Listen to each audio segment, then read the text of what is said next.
Salut tout le monde, j'espère que vous allez bien. Bienvenue dans cette nouvelle vidéo. Aujourd'hui, nous allons voir ensemble un sujet qui est un petit peu brûlant, un petit peu touchy. Où placer son argent et comment se positionner sur les différents actifs en période de crise ou de récession. Nous sommes dans une période d'incertitude où les prix augmentent, les salaires stagnent et les taux du livret continuent de baisser. Et dans ce genre de situation, il y a beaucoup de personnes qui paniquent, qui ne savent pas forcément quoi faire, qui ne savent pas forcément où se positionner. Mais ne vous inquiétez pas, c'est lorsqu'il y a des périodes de crise qu'il y a les meilleures opportunités. Donc aujourd'hui, nous allons voir ensemble les erreurs à ne pas faire et 5 types d'actifs sur lesquels se positionner durant cette période qui pourront vous permettre de faire fructifier votre patrimoine bien plus vite que simplement avec les livrets proposés par la banque. Et je vous invite également à rester bien jusqu'à la fin de cette vidéo car tout à la fin, je vous donnerai un plan détaillé et concret avec des étapes à mettre en place dès aujourd'hui pour vous permettre de faire fructifier ce patrimoine et commencer à lancer la machine. L'erreur principale à éviter, c'est de laisser son argent dormir sur le compte courant ou alors sur les différents livrets. Je ne sais pas si vous avez vu passer cette information, mais à partir de août 2025, on attend un taux du livret à environ 1,7 voire 1,8% et on l'estime à 1% en 2026, voire peut-être même un petit peu moins encore après. À ce compte-là, en 2026, si vous laissez 10 000 euros dormir sur votre livret A, vous aurez touché 100 euros d'intérêt. Et on est d'accord que pour 10 000 euros, avoir 100 euros d'intérêt, c'est pas forcément la meilleure solution. À l'inverse, si on prend ces 10 000 euros et qu'on les place sur des actions à dividendes avec un rendement moyen annuel de 7%, eh bien, vous auriez touché 700 euros de dividendes sur l'année brute, soit 500 euros net. C'est toujours mieux que les 100 euros du livret A. En d'autres termes, pour que le livret A atteigne la performance de vos actions à dividendes, il lui faudrait 5 ans. Contre 1 an pour les actions à dividendes, ça veut dire qu'au bout de 2 ans, il faudrait au livret A 10 ans pour atteindre cette performance, 15, 20, 25, etc. La deuxième erreur à ne pas faire, c'est de vouloir se positionner trop rapidement sur des choses qu'on ne comprend pas. L'idée, ce n'est pas non plus de se positionner sur tous les actifs inimaginables pour espérer grappiller quelques pourcents à gauche à droite, mais l'idée, c'est vraiment de sélectionner ce qui correspond le mieux à notre profil pour pouvoir se sécuriser sur tout son patrimoine. Le problème, c'est que lorsque nous sommes en période de récession ou de crise, beaucoup de personnes paniquent, se positionnent un petit peu sur tous les actifs qu'elles voient, surtout ceux qui sont à la mode, ce qui sont pas forcément des bons investissements et donc finissent par perdre de l'argent sur le long terme. Et notre objectif, c'est vraiment de se positionner sur des actifs qui sont stables, qui sont sûrs sur le long terme et qui nous permettront vraiment de faire fructifier ce patrimoine. Et la dernière erreur que beaucoup de gens font, c'est d'attendre sans agir. C'est durant les périodes de crise et des récessions qu'il y a les meilleures opportunités. Prenons par exemple le crash Covid en 2020 où beaucoup d'actions d'entreprises avaient perdu jusqu'à 50% de leur valeur. Aujourd'hui, elles ont largement récupéré cette perte. Il y a eu la même étape pendant la période des subprimes en 2008. Il y avait également cette période-là durant les législatives en France où beaucoup d'actions européennes et surtout françaises avaient perdu beaucoup de pourcentage, environ 10 à 15%, qu'elles ont largement récupéré par la suite.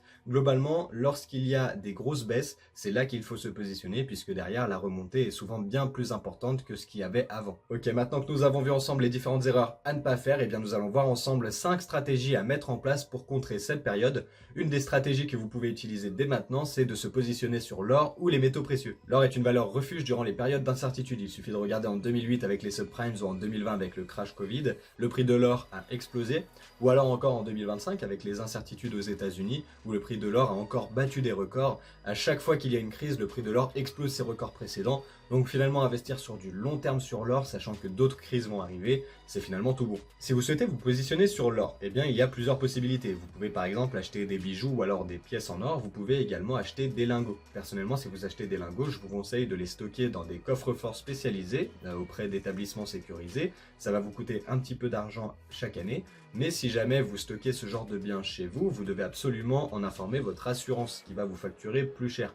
Donc finalement, ça vaut peut-être même plus le coup de stocker ça dans un établissement qui est spécialisé dans ça. Si jamais vous ne souhaitez pas avoir de l'or en physique, mais plutôt avoir de l'or ce qu'on appelle papier, eh bien vous pouvez tout à fait investir sur l'or en bourse. Pour cela, il va vous falloir un compte titre. Et dessus, vous y trouverez des ETF répliquant l'indice de l'or. Donc l'ETF va simplement répliquer son cours et vous pouvez tout à fait vous positionner dessus pour pouvoir acheter un peu d'or et le revendre lorsqu'il sera un peu plus cher. Une autre stratégie que vous pouvez mettre en place pour stabiliser votre portefeuille, c'est de vous positionner sur ce qu'on appelle des obligations d'État ou alors des obligations d'entreprise. Ces obligations sont à voir un petit peu comme un prêt bancaire que vous allez faire auprès d'établissements pour leur permettre de se développer. Et en contrepartie, ces établissements vont vous rembourser des taux d'intérêt chaque année en fonction du capital que vous avez déposé. Reprenons par exemple les 10 000 euros que nous avions posés sur notre livret A, au taux de 1%. Et cette fois-ci, nous allons les positionner sur des obligations d'État qui rapportent 4% par an.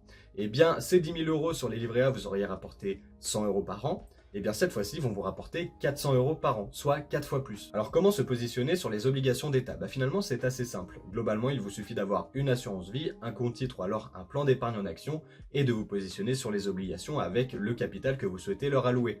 Et si jamais vous avez un petit peu peur de vous positionner sur ce type d'actifs, sachez que c'est ce que font les banques avec l'argent que vous avez sur votre livret A, sauf que cette fois-ci vous ne passez pas par la banque pour le faire, vous le faites simplement vous-même. C'est pour cette raison que les banques vous versent un tout petit pourcentage puisque eux ils récupèrent la marge d'investissement qu'ils se font derrière. La troisième stratégie que vous pouvez utiliser est de se positionner sur l'immobilier. Alors il y a plusieurs types d'immobilier, l'immobilier en physique, c'est-à-dire d'acheter un bien vous-même, ou alors l'immobilier papier sur lequel vous allez investir, donc par exemple des SCPI, ça peut être des entreprises en bourse qui gèrent de l'immobilier, etc. Si vous souhaitez vous positionner sur l'immobilier physique, il va y avoir plusieurs possibilités. La première va être d'acheter des biens qui sont à rénover ou alors à rafraîchir, de les retravailler et ensuite soit de les revendre avec une plus-value, soit de les mettre en location et comme vous aurez acheté à un prix plus bas, la rentabilité va être plus intéressante. Au-delà des rénovations, il y a d'autres possibilités dans l'immobilier. Vous pouvez par exemple tout à fait vous positionner sur des biens et les mettre en colocation s'ils ont plusieurs pièces. Vous pouvez également faire de la division, c'est-à-dire prendre un appartement de T4 par exemple et le diviser en 2 T2 et donc le louer à 2 locataires. Vous pouvez également faire de la location courte durée si vous avez des biens qui sont atypiques ou alors qui sont sur des lieux de vacances, etc. Alors on entend souvent qu'en ce moment l'immobilier est dans sa période de crise, que les prix de l'immobilier ne font que chuter, que les taux ont pas mal augmenté donc il est difficile d'avoir des emprunts, etc. Et c'est vrai, globalement si vous aviez acheté votre immobilier en 2018-2019, il est fort probable que votre immobilier ait perdu en valeur en 2020, 2021, 2022, etc. Globalement l'immobilier est à voir comme une stratégie qui est très long terme. Prenons un exemple. Mais il y a 2000 ans, il y avait déjà des propriétaires et des locataires. Aujourd'hui, il y en a encore. Dans 2000 ans, il y en aura encore. L'idée, c'est simplement que l'immobilier est un bien qui est physique. Donc globalement, à moins d'un séisme qui viendrait tout détruire, il est très difficile de perdre son immobilier. Contrairement par exemple à des actions en bourse qui peuvent toutes perdre leur valeur si jamais l'entreprise fait n'importe quoi. Une autre stratégie que vous pouvez mettre en place pour faire fructifier votre patrimoine, c'est d'investir dans des actions à dividendes solides. Il y a énormément d'entreprises qui versent des dividendes entre 3 et 5%, un peu plus si vous cherchez plus de rentabilité, mais qui sont too big to fail, donc trop grosses pour perdre. Je vous invite à vous poser cette question. Demain, est-ce que vous pensez que Coca-Cola peut s'effondrer? Est-ce que vous pensez que McDonald's peut disparaître? Ce sont des entreprises qu'on appelle too big to fail, des entreprises qui sont trop grandes, qui sont présentes tellement de partout, tellement dans la culture, que c'est impossible pour elles de disparaître. Eh bien sachez que ces entreprises versent des dividendes. Ces dividendes sont de 2 à 3% de rendement annuel en moyenne et sont augmentés chaque année et surtout sont versés depuis des dizaines et des dizaines d'années. Alors peut-être qu'on se dit oui mais 3% c'est pas énorme etc. parce qu'on a connu un livret A qui était bien plus intéressant. Et c'est le cas.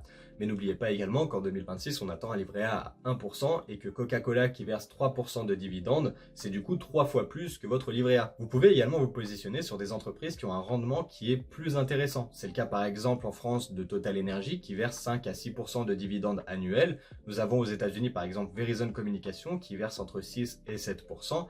Mais l'idée, c'est qu'elles ne sont pas forcément too big to fail. En tout cas, elles le sont peut-être en Europe, mais à l'échelle de Coca-Cola, c'est pas pareil. Finalement, investir dans des actions à dividendes, c'est à voir comme quelque chose sur le long terme. Globalement, une action à dividendes, on ne va pas consulter son cours tous les jours. On va simplement positionner lorsqu'on a un petit peu d'argent sur les actions qui nous intéressent. Et une fois qu'on touche les dividendes, eh ben on les réinvestit et ça crée un effet boule de neige. Et la dernière stratégie que vous pouvez mettre en place, et ça va vous paraître extrêmement cliché, mais d'un autre côté c'est vrai, c'est d'investir dans vous-même. Globalement, investir dans vous-même, qu'est-ce que ça veut dire? Ça veut dire développer des compétences que vous ne retrouvez pas forcément ailleurs sur le marché ou en tout cas qui sont suffisamment rares pour vous permettre de les monétiser derrière. Si par exemple vous êtes doué en cuisine ou alors par exemple que vous êtes doué en yoga ou alors en sport, eh bien rien ne vous empêche de monétiser ces compétences et d'aider des personnes avec des cours collectifs ou alors avec du coaching à améliorer leurs compétences dans ces domaines-là.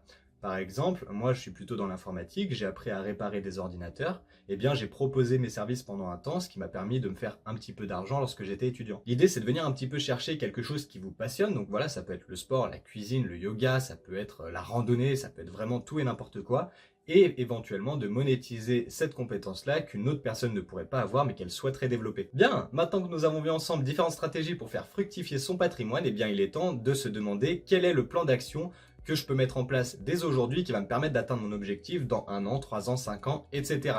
Donc l'idée va être dans un premier temps de faire un état des lieux, de ce que vous avez, de votre patrimoine net ou brut si jamais vous avez par exemple un emprunt que vous êtes en train de rembourser, etc. Une fois que l'état des lieux est fait et que vous connaissez votre patrimoine sur le bout des doigts, eh bien il est temps de passer à la deuxième étape qui est de définir la stratégie que vous allez utiliser.